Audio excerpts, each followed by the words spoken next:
Hi everyone and welcome to Jab and Move with your host Stephen, and today we're just going to be reviewing what happened on Saturday night with the big fight, Eubank versus Benn, and going through a couple of mentions on the undercard as well. So let's get into it, guys, and also I want to know your thoughts. Who do you think was the real winner from the main event fight? I have my own opinion on it, but I want to see what you guys think too, so let's get into it. First mention I want to go with is McKenna against Smith. I thought he boxed an unbelievable bout. He was in control from round one onwards. Smith tried to impose himself, but it just could not work. And McKenna controlled that fight from beginning to end. This is the first time he's been at such a high level against such a complete and established fighter. And he showed that he can dance with the best. So a great, bright future for McKenna. I'm really excited to see where he goes. Another mention as well is Lyndon Arthur. I want to actually go. I had anti-Yard coming in and getting him out before the 6th round. Lyndon Arthur actually changed the script up a bit. He looked way better than he did in round fight 1 or 2. He did so much better with his jab. He kept Yard at bay. I think the latter rounds in the end just caught up with him, and Yard was able to close the space, and they were able to get into the ropes and keep him tight on the ropes, which made a huge difference to the scoring and made sure that Yard won it on points. But an unbelievable effort by Lyndon Arthur, and I thought he really changed the script from that first fight and that second fight. I know he won the first fight, but there was times where he should have probably lost that first fight. So again, changed the script, done really well there. And finally, just want to say on Brandon versus CBS, a great fight between those two. That was the opening fight, and for that to be the opening fight was fantastic. It went the full 12 rounds. It was close. There was a couple of rounds in it that CBS won, and he did really well, and he showed his experience and stuff. But I think Brandon really showed a maturity in his fighting, and actually I think when we get to that, he is shorter, so that might hinder him in the cruiserweight division. But I think we will see him do really well and go far into that. So yeah, some absolute shout outs there. A great undercard. I don't think actually has there ever been a boxing card where all the fights on that card have gone the full distance. I've got to look into it because I don't think that's ever happened before. There's no boxing cards I've watched where it's happened. They've all gone to judges' scorecards. So if you paid for it, you definitely got your money's worth, put it that way. It was a fantastic night of boxing, and some undercard fights were phenomenal. So let's hit the main event and let's go with what you guys think about this. I've got my thoughts. Eubank versus Benn was a very, very good fight. It was an entertaining fight. Was it technically brilliant? No. Was it the elite against the elite? No. But was it a good old British brawl? Yeah, it was. It was absolutely. And I got well into it. I'm not going to lie. I got, the stuff from the past and that, the rhetoric before doesn't change for me personally. And I don't think it should change after either. There's still questions to be asked. But in that moment, with those 12 rounds, in that, 48-minute period, I was lost into the fight. I was in forward, and I wanted to see who win. We've got Benn coming up 2 weight divisions. We've got, I think personally, Eubank. I know he fights at 160, but with the pissing around with the rehydration clause and stuff, I didn't like it. I thought he should be more a 164, 168 fighter. That's where he should be, not a 160. I don't think it suits him anymore. I think he's definitely physically outgrown it, and we've seen that with the weigh-in. But I was interested to see if he could keep him at bay. And it kind of went the way I thought it would at the start. Benn came out, guns blazing, really tried to impose himself. And there was 2 things that surprised me in that fight.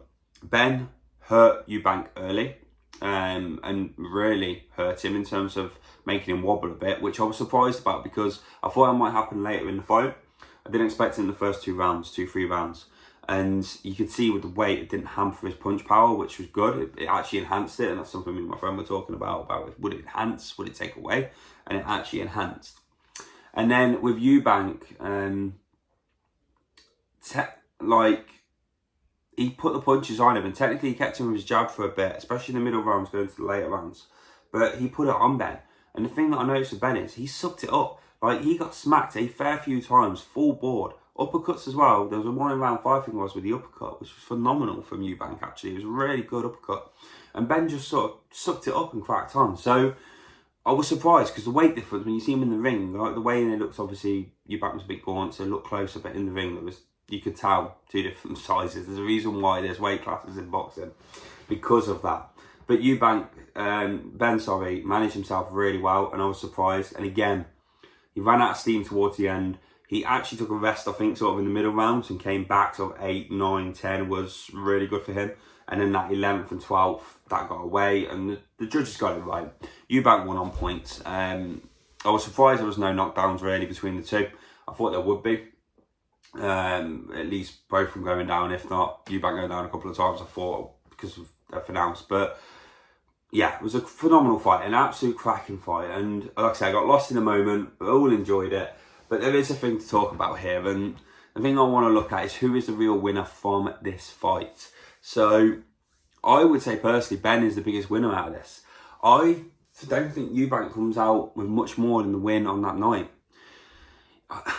You gotta remember, he's fighting someone who's gone up 2 weight divisions. So he's fighting someone who's a seasoned fighter at that weight division. Now, if you put him, how Eubank was, against a seasoned fighter at that weight division, he doesn't get that win. He doesn't get that, like, the points victory. He loses. He gets knocked out. And that genuinely is what would happen, because he doesn't look that comfortable against Benn. It didn't look like he was able to handle him, which, again, someone who's coming up 2 weight divisions, you should be able to handle and keep. And with the size difference and what we know of Benn with his technical ability he should have been able to keep him at bay with his jab and stuff.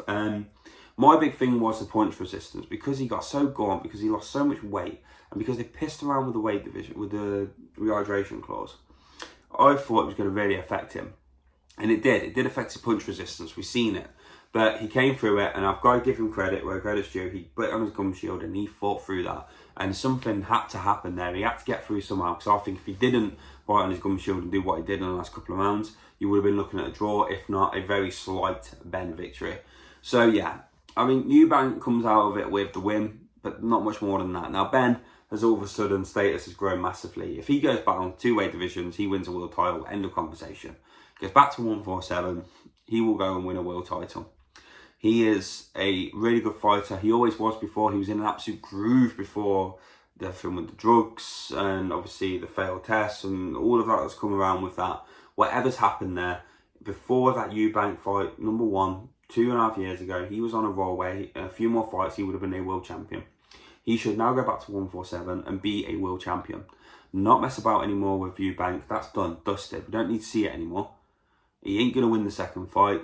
I'm very sure of that now. Especially if they don't mess about with the rehydration clause with Eubank, he ain't going to win it. But what he can do is go to 147, be a world champion, start building his credibility and his status as a world boxing champion, and go from there. And I think I have absolute faith he was going to do it before, but even after seeing that now, 100%, he's going to be able to go and do that. So let me know your thoughts, guys.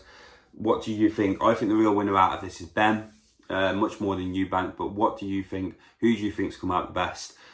Also mention the undercard. Who was your favourite fighter? Who was your biggest surprise? Don't forget to like, comment and subscribe. And I look forward to seeing you on the other video. Take care, guys.